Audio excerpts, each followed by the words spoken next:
Hej och välkomna till GT98s första snapshot. Och anledningen till varför vi gör en snapshot idag så är för att det har då släppts Minecraft 1.7.2 som är då en full release. Alltså det är ingen snapshot egentligen utan det är en release. Men det här är som en release snapshot som vi gör. Och det här är då jag, Limpan, och jag är då med Villigai 10. Japp. Och jag tänker då som sagt inte poängtera allt kanske. Och ni får gärna skriva i kommentarerna om ni vill ha en annan video där jag berättar mer om specifikt om någonting då. Men jag tänkte i varje fall berätta lite mer om det som är helt nytt, som inte ens visste om man skulle komma.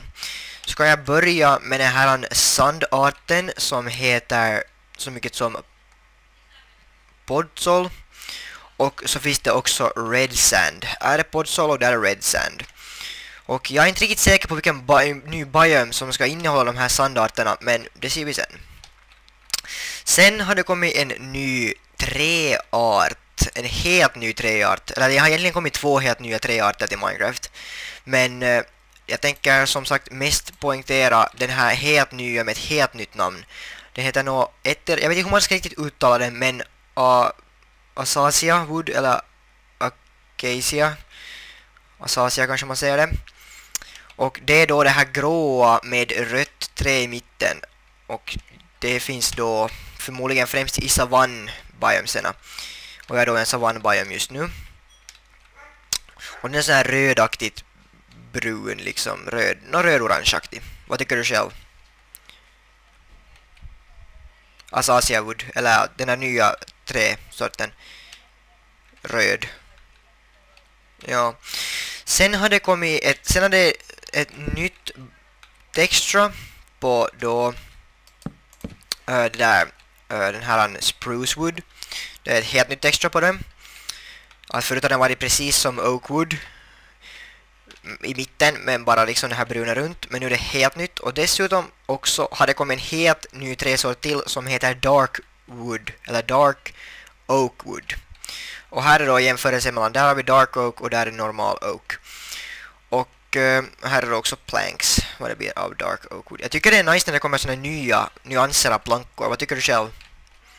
Ja, och det där, sen har det då kommit då alltså ett nytt träd, eller två nya träd då, Acacia-träd, eller Acacia. Och sen har det kommit det här då dark oak-trädet. Och jag skulle kunna demonstrera. Jag är själv lite nyfiken på det dark oak-trädet. Det har jag inte provat ännu. Jag är lite nyfiken på att testa hur det ser ut om jag har det att växa. Ska nog gå. Okej, jag fick inte växa. Men i varje fall så nytt är också stained glass. Det har kommit snapshots tidigare, men nu är det som release, så jag tänker berätta om det. Stained glass, så det är ju då helt glas som är färgat helt enkelt. Och man lagar det då genom att ta glas och så lägger man färgämnen i runt och ja, där har du stained glass. Sen för att laga panels så är du måste först laga stained glass av då själva glasblocket och sen då laga helt som vanligt glasfönster utav det då, ja.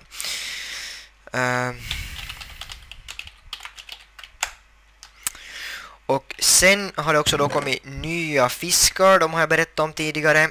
De har kanske fått ett nytt utseende, jag vet inte. Du kommer knappast ihåg, Willy. Nej.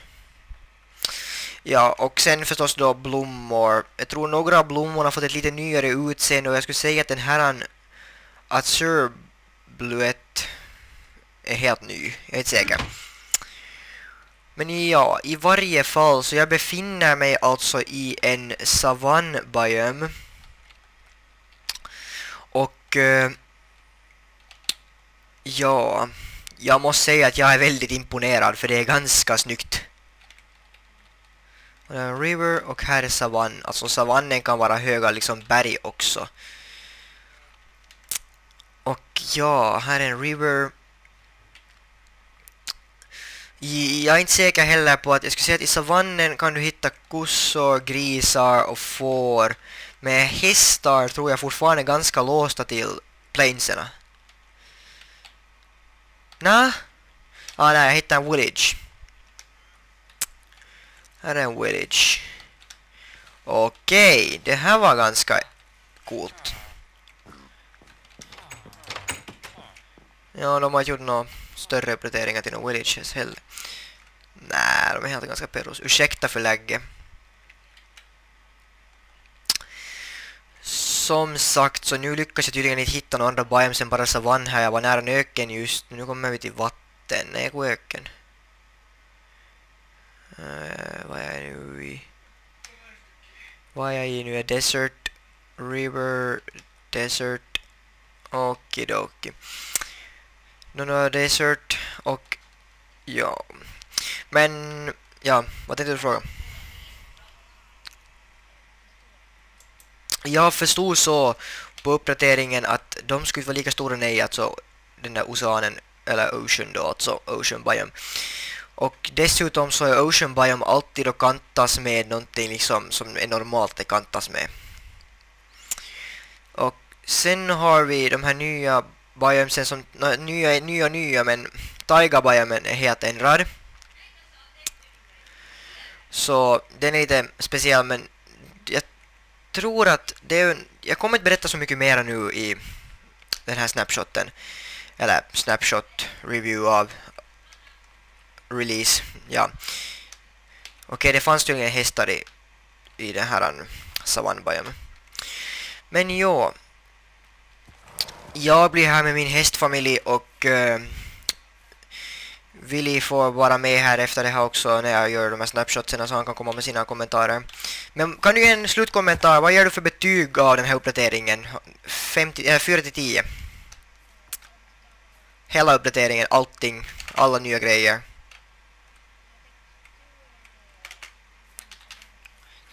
Jag skulle ge den en 9, ja. Små glitchar har jag nog märkt redan, men de tänker jag inte ta och lägga upp ljuset just nu. Men det var nog allt för den här snapshoten och vi hörs i nästa video. Morgens!